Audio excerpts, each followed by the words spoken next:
CF और pi निकालने की सीरीज में ये है आपके लास्ट पार्ट। देखिए ये बिल्कुल ही अलग तरह का है और डिफरेंशियल इक्वेशन में हर जो पैटर्न है वो हर तरह से किसी न किसी प्रकार से वो डिफरेंट है। यहाँ अगर आप देखें तो इन सारे क्वेश्चंस को आप देख लीजिए, इन सभी क्वेश्चन में कहीं ना कहीं कुछ आपको एक सिमिलरिटी मिलेगी और उन्हीं में से मैंने एक क्वेश्चन यहाँ लिया है। ये सारे जो क्वेश्चन है ये कहलाते हैं होमोजेनियस लीनियर डिफरेंशियल इक्वेशन, जिसको कोची लीनियर डिफरेंशियल इक्वेशन भी कहते हैं। और इसके लिए खास तौर से अलग पैटर्न है जो मैं इसमें यूज कर रहा हूं। मैंने इन्हीं में से एक क्वेश्चन ले लिया है। इसके लिए अगर आप ध्यान से देखें तो एक एक टर्म को देख लीजिए। आप फर्स्ट टर्म को देखिए, डबल डेरिवेटिव है तो साथ में एक्स स्क्वायर है, सब में देख लीजिए। अगर यहां ट्रिपल होगा, ट्रिपल डेरिवेटिव होता तो यहां पर 3 पावर होती है। यहां सिंगल डेरिवेटिव है तो साथ में एक्स है। ये सीक्वेंस चलेगा। अगर इधर आगे बढ़ाएंगे तो एक्स क्यूब होगा तो d3y/dx 3 हो जाएगा ऐसे। लेकिन आपके केवल 2 तक ये 3 तक की आपको जरूरत नहीं पड़ेगी। जब ये पैटर्न अगर पता चल गया कि ये कोची पैटर्न ऐसा होता है तो इसको सोल्व करने के लिए सबसे पहले आपको इसमें थोड़ा चेंज करना पड़ेगा। देखो चेंज क्या होगा, let z equal to log x और x equal to e power z। यानी अब आपके इसमें x टर्म रहेगी नहीं।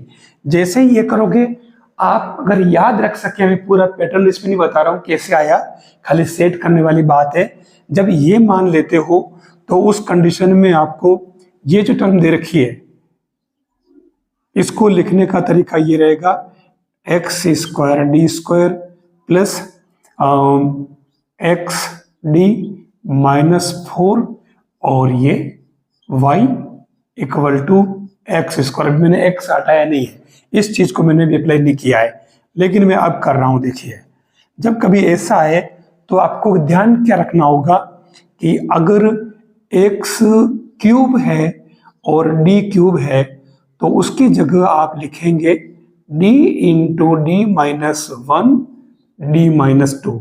अगर x स्क्वायर है तो यहां पर भी स्क्वायर होगा तो ये d इंटू डी -1 होगा और ओनली एक्स डी है तो ये d बनेगा। ये पैटर्न आपको ध्यान में रखना है, मैं ये यूज कर रहा हूं इसमें। तो ये d इंटू डी -1 बनेगा, सेकेंड वाली बात, और प्लस d -4 और ये बाहर y, और अब यहाँ x है तो ये e पावर बन जाएगा 2z। ध्यान रखना पड़ेगा, अब x नहीं रहेगा इसमें, सब में से x हट चुका है तो ये क्या बनेगा, देखिए d square minus D plus D -4 y e power 2z।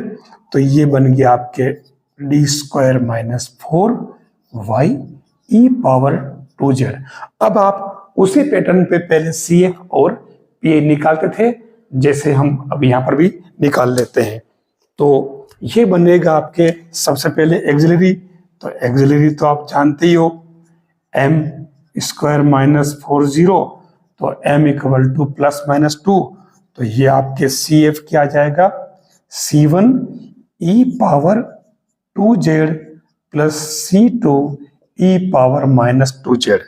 अब यहाँ ध्यान रखना, ये x मत लिख देना, गलती यहीं पे होती है। तो उस कंडीशन में आपके ये CF जो बना वो क्या बना, C1 और e पावर 2z क्या बन जाएगा, या z ये है तो ये क्या बन गया आपके एक्स स्क्वायर, ठीक है, C2 और ये बन जाएगा 1/x स्क्वायर -2 लेगा। तो ये आ गया आपके CF। अब हम बात करते हैं PI की। तो PI का वही तरीका लगेगा, 1/FD, और Q तो ये 1/FD तो आपके क्या आ रहा है, d स्क्वायर -4 और Q आपके क्या है, e पावर 2z। अब आप देख लीजिए यहाँ d की जगह 2 तो पुट कर सकते नहीं, ठीक है, तो आप इसका फैक्टर कर लीजिए। PI इक्वल टू क्या बनेगा, 1/FD डी प्लस टू और डी माइनस टू ई पावर 2z। तो ये 1 अपॉन डी में तो पुट कर ही सकते हो 2 प्लस 2, और यहां बन जाएगा आपके एक्स आर यानी कि जेड आर 1 अपॉन फैक्टोरियल 1 और ये ई पावर 2z। तो देख लीजिए ये 1 अपॉन 4 और ये क्या बनेगा, जेड आपके क्या बन गया, जेड बन गया log x, तो ये log x, ठीक है, और e पावर 2z ये क्या बन गया एक्स स्क्वायर। तो finally 1 upon 4 x square log x ये आपके पी आ गया। अब आपको वही काम करना, जो रिजल्ट आएगा वो 5y equal to C F plus P I. तो ये आपका सी एफ और ये पी आई मैं इसमें कर लेता हूं, क्या हो जाएगा C1 ई पावर नहीं रहेगा, x में हो गया ये x square C2 x power minus 2 plus 1 upon 4 x square log x, ये इसका आंसर बन जाएगा। ये आपके कोची का पैटर्न रहेगा। नेक्स्ट क्वेश्चन लगभग वही पैटर्न है, सेम देख लीजिए। ये एक्स स्क्वायर तो सेकंड डेरिवेटिव या एक्स तो फर्स्ट डेरिवेटिव, तो आपको वही काम करना है। Let z equal to log x, क्योंकि ये कोची डिफरेंशियल इक्वेशन लीनियर में, ठीक है, तो ये आपके x इक्वल टू बन जाएगा e पावर z। तो अब इसमें आप इसको कैसे लिखोगे, ये लिखोगे आप d square x square plus 7 और x d plus 13 y equal to log x। मैंने अभी तक x को नहीं रिमूव किया है, इस पैटर्न को मैं अब यूज कर रहा हूं। तो ये बनेगा, इसको क्या लिखेंगे, d into D minus 1 plus 7d plus 13 और ये बाहर क्या हो जाएगा y, और यहाँ क्या हो जाएगा log x आपके z। लीजिए अपना काम देखो होने आया, तो ये बनेगा देखो D square minus D plus 7d plus 13 और ये y इक्वल टू z। तो ये क्या बना आपके d square minus 6d plus 13 y equal to z। ठीक है, अब हम यहाँ पे क्या करेंगे, सीधा सा सी एफ निकाल लें इसमें, मतलब पहले आप एक्सिलरी लिखते, तो एक्सिलरी क्या बनेगा m square minus 6m plus 13 equal to 0। देखिए मैं इसमें m की वैल्यू डायरेक्ट लिख रहा हूं आपके, ये हो जाएगा -3 प्लस -2 आइटा, श्रीधराचार्य आप कर ही सकते हो। तो इससे आपके ये जो सी एफ बना वो क्या बन जाएगा e पावर -3z और ये C1 cos of 2z plus C2 sine of 2z। तो ध्यान रखना यहाँ ये EZ को आपको क्या लिखना है वापस x, तो ये क्या बन जाएगा इस हिसाब से, तो ये x पावर -3 और ये C1 और यहाँ पे देखना cos और ये 2z है, ठीक है, तो z equal to log x ले रखा है, तो यहाँ 2 बाहर लेकर के और भले यही लिख दो आप 2 log x plus C2 sign और ये 2 log x, ये आपके आ गया CF। ठीक है, अब लेते हैं अपन PI, कोई बड़ा काम नहीं, ले लीजिए आपके PI। तो PI 1/FD यानी कि D square minus 6d plus 13 और ये आपके z, तो इसमें से आप 1/13 कॉमन ले लीजिए, तो ये क्या बन जाएगा देखो 1 और प्लस और ये क्या लिखोगे आप माइनस का 6d/13 और प्लस का डी स्क्वायर अपॉन 13 और माइनस का 1z। ठीक है, सेट कर लिया अपन इसको, तो बाइनोमियल लगा दो और करना क्या है, केवल एक बार तो चाहिए अपने को, डी स्क्वायर तो चाहिए ही नहीं, केवल एक बार डी स्क्वायर से 0 हो जाएगा, तो अपन केवल एक बार ही लेंगे, तो 1/30 और ये 1 माइनस प्लस अंदर जाएगा, तो ये 6D/30 और इस अगले वाले पद की जरूरत ही नहीं है क्योंकि डी स्क्वायर आ रहा है। ठीक है, तो ये 1/13 और ये z प्लस 6/13 और इसका d का मतलब z का एक बार डेरिवेटिव, तो ये z के रेस्पेक्ट। ठीक है, 1 आ गया, तो अब आप इनमें वापस वैल्यू पुट कर लीजिए। 1/13 z का मतलब क्या है, log ऑफ x प्लस 6/13। तो देख लीजिए, एक ध्यान रखना, यहाँ प्लस माइनस की मिस्टेक नहीं हो, हमें इस बात का ध्यान रखना पड़ेगा।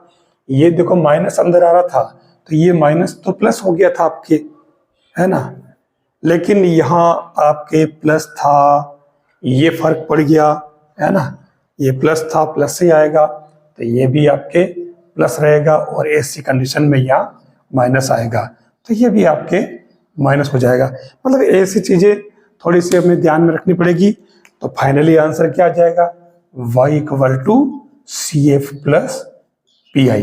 तो ये y = CF तो आपके ये दे रखा है, मैं इसको A लिख देता हूँ, तो ये A, मैं इसको B लिख देता हूँ, तो ये B, ये आंसर समय बचाने के लिए। नेक्स्ट मैंने जो क्वेश्चन लिया है थोड़ा सा चेंजेज है, और ये वो क्वेश्चन है जो RPSC ने पूछा है, उसमें केवल PI के लिए।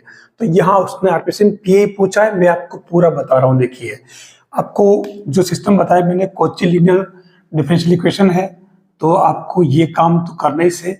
लेट z = log x, तो x = e⁻z, तो उसके इसमें फर्स्ट टर्म क्या बन जाएगी आपके, d × d-1 प्लस 3 और x की जगह ये d बन जाएगा और प्लस 1 बाहर y = ये बन जाएगा 1/x की जगह बन जाएगा 1 - e⁻z।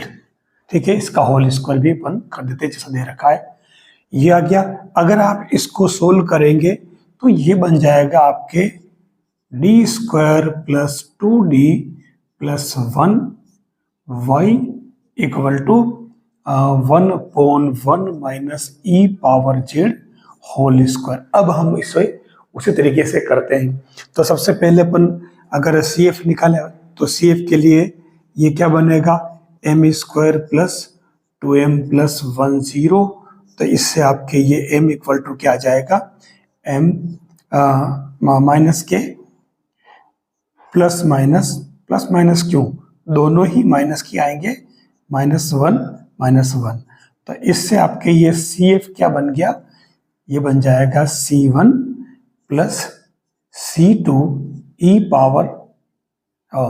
क्या, यहाँ क्या बनेगा, याद है ना, z बनेगा और बाहर हो जाएगा e⁻z। ठीक है, दोनों ही माइनस के हैं, तो ये -z कर दीजिए।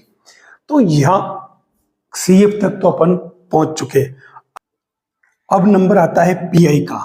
तो देखिए PI के लिए जो सिस्टम है थोड़ा अलग इसमें काम आएगा। 1/FD, तो मैं इससे d + 1 होल स्क्वायर ले लेता हूं और इधर आपके बनेगा 1 - e⁻z और होल पावर -2।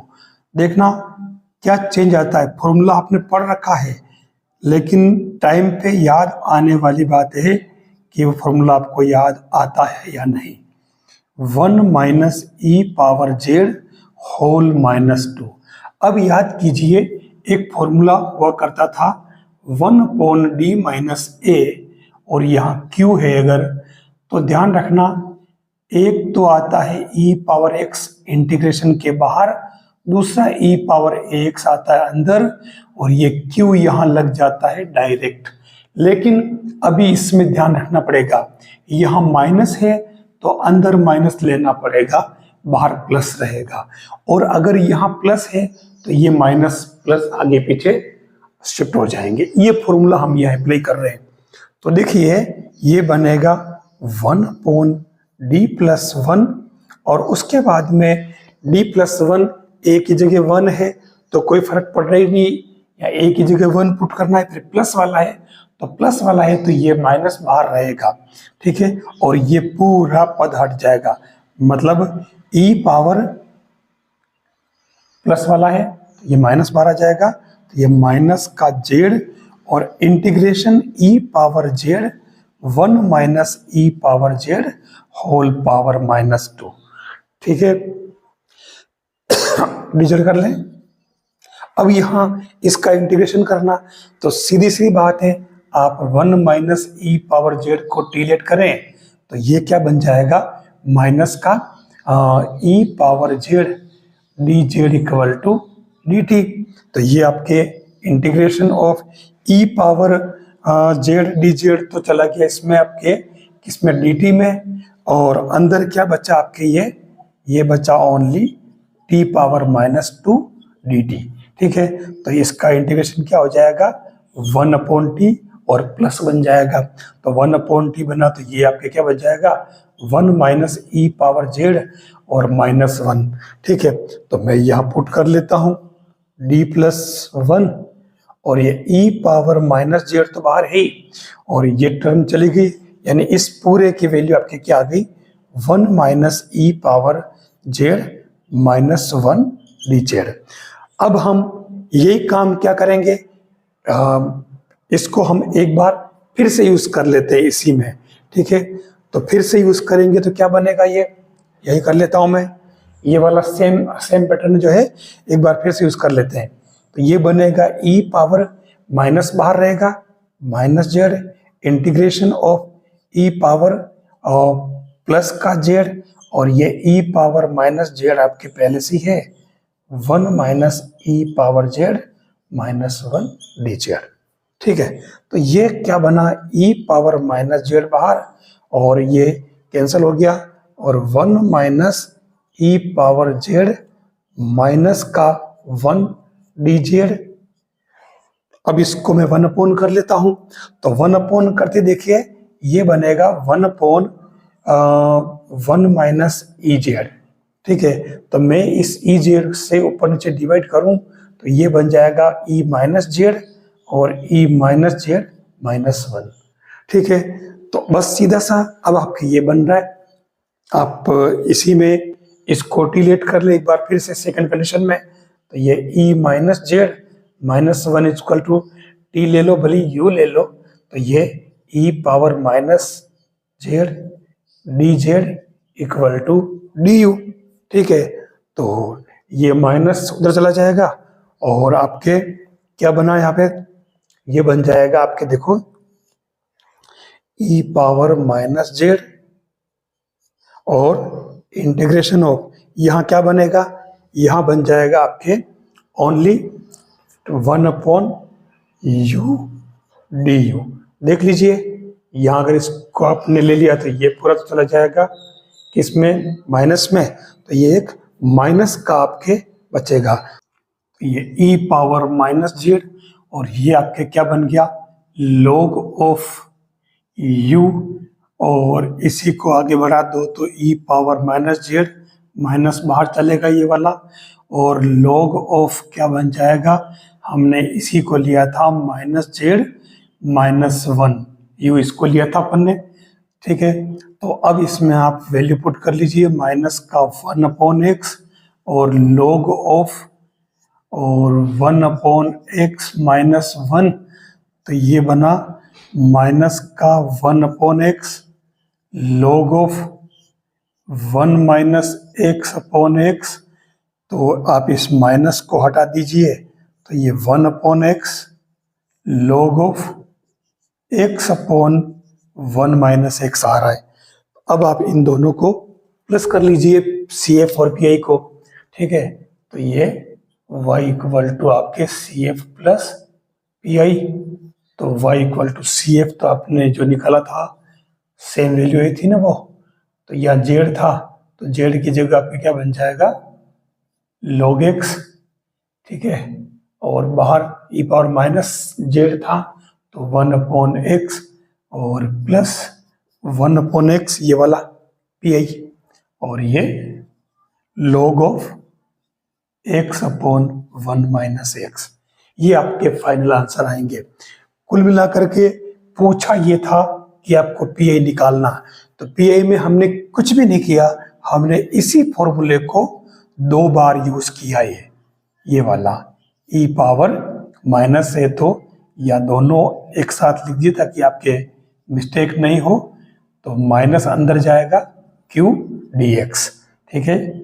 अगर अब इसी को अपन ने 2 बार यूज किया, d+1 होल स्क्वायर आया था, तो ये तरीका आप जरूर याद रखें। ये मेथड कुछ स्पेशल क्वेश्चन में काम आता है। देख लीजिए सेम वही पैटर्न। तो हम क्या करेंगे इसके अंदर, वही तरीका, z equal to log x और x equal to e power z। तो ये तो बन जाएगा आपके, देखो d इंटू d-1 d-2, ठीक है, 3 बार इसलिए, प्लस सेकेंड वाला बन जाएगा d इंटू d-1 और ये +2 लास्ट में, और हम ये y बाहर लिख लेते हैं। तो इधर क्या बन जाएगा 10 और ये x यानी कि e पावर z और 10 e power minus z, 1 upon x minus z लग जाएगा, ठीक है। फिर हम लेते हैं, अच्छा इस पूरे को अगर मैं सोल्व करूंगा तो कोई विशेष बात नहीं है। ये सोल्व करने पर देखो क्या आ रहा, मैं डायरेक्ट लिख लेता हूं इसको, d³ और -d² और प्लस का 2 बच रहा है, ठीक है। बाहर y, क्योंकि इसमें टाइम वेस्ट करने का कोई मीन नहीं होगा, ये मैंने फाइनली इसमें लिख दिया है, ठीक है। अब इसमें जो CF की बात करें तो कोई दिक्कत ही नहीं है। मैं इसे, क्योंकि d इक्वल टू, देखो ये इक्वेशन बन रहा है m³ माइनस m² प्लस 2 0, ठीक है। तो इसमें m की वैल्यू आएगी, पहले तो आप m की वैल्यू इसमें डायरेक्ट रख के देखो, 1 रखो, +1 -1, तो जो भी रखोगे इसमें तो -1 रखने पर 0 हो रहा है। तो एक वैल्यू आएगी इसकी ये, और दूसरी आएगी 1 plus iota, plus minus iota. तो ये इसमें कोई दिक्कत नहीं है, मेरे हिसाब से आप कर लोगे। तो इससे CF में जो लिखूंगा वो क्या बन जाएगा, C1 e पावर -z, फिर ये 1 है तो ये e पावर z बाहर हो जाएगा 1 का, तो और ये क्या बनेगा अंदर, C2 cos z plus C3 sin z। तो वापस इसे x में बदल लो, तो ये तो हो जाएगा 1 अपॉन x, और ये x, और ये आपके C2 cos log of x C3 sin log of x। ये तो बन गया आपके CF। अब हम बात करते हैं PI की। तो देखिए PI इक्वल टू, इसके अपन ने जो फैक्टर किए हैं वो बन रहे हैं d+1 और d² माइनस 2d+2, ठीक है। और ये जो आपके 10 e पावर z है, तो 10 में यही छोड़ करके और e पावर z डाल देता हूं, फिर ये 10e छोड़ के e पावर -z, और नीचे सेम वही टर्म बन जाएगी आपके d² माइनस 2d+2, ठीक है। अब ये तो बिल्कुल सिंपल सा काम है, जो अपन पहले करते हैं वही करना है। तो ये 10 अपनी जगह, अब e का कोएफिशिएंट 1 आप इसमें पुट करिए, अगर 0 नहीं हो रहा है तो डायरेक्ट रख दीजिए। तो देखो 1 यहाँ रखा, तो ये तो हो जाएगा 1/2, ठीक है। और यहाँ d की जगह 1 रखोगे तो देखो ये -2 to 0, तो ये ओनली 1 हो गया, तो ये हमारा काम खत्म। फिर सेकेंड वाले में 10, तो यहाँ पर भी वही कंडीशन है, -1 रखोगे यहाँ पर, तो देखो इसमें -1 अपन रख नहीं पा रहे, 0 हो रहा है। तो कुछ नहीं, आप वो लगा दीजिए ना, याद हो तो, XR अपॉन फैक्टोरियल R वाला, तो ये ZR अपॉन फैक्टोरियल R, ठीक है। ये -z रख दो, और इस वाले में तो कोई दिक्कत नहीं, -1 पुट करो, तो -1 का स्क्वायर तो 1, फिर +2 और ये 2, 2 2 4 ने 5, तो ये बन रहा आपके 1/5। देख लो हमारा काम हो गया। तो ये तो बन गया आपके क्या 5, और e पावर z क्या है, ई पावर जेड आपके x हैं, तो ये 5x प्लस ये 5 से काट दो इसको, तो 2z का मतलब log ऑफ x, और नीचे क्या आ रहा ई पावर, तो ये 1/x लिख दो। ये आपके पीआई आ गया। ये क्वेश्चन पूछा जाएगा, एक पैटर्न ध्यान में रखिए तो आप एग्जाम में कर पाएंगे। बस आपके ये सॉल्यूशन जो होगा C y equal to C F plus P I, तो ये सी एफ अपन पहले निकाल चुके हैं, पी आई आ गया, दोनों को प्लस कर दो, ये आंसर। ये एक मोस्ट इंपॉर्टेंट पार्ट है इस डिफरेंशियल इक्वेशन का।